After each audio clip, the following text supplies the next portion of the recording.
Today we have another passage of in-between space.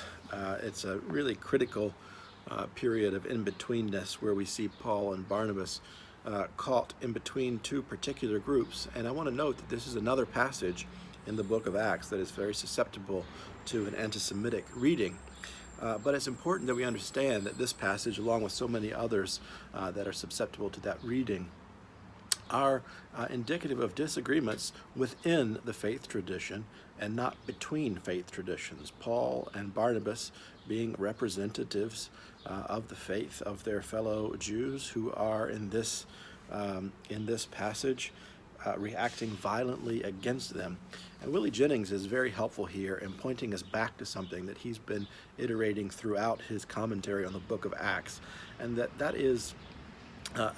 this is a particular feature of a diaspora mentality. He says we must remember the anxieties of diaspora, the loss of identity and the confusion of peoples, the logic of those trapped in fear of loss, of identity, of story, and even faith. So it's critical to remember here that the Jewish people are caught in a diasporic moment of empire.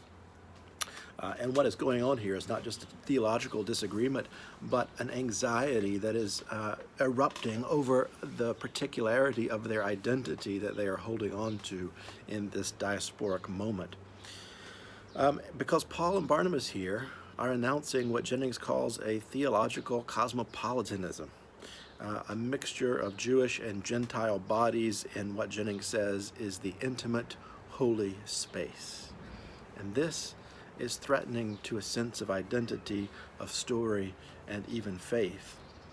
But then we see Paul and Barnabas fleeing that context and moving into a decidedly Gentile context, and a completely different reaction, but one no less difficult for them to deal with, in that the movement that they were representing, this movement of divine love into the Gentile world, was conscripted by the people that witnessed divine presence in the workings of Paul and Barnabas in healing this man.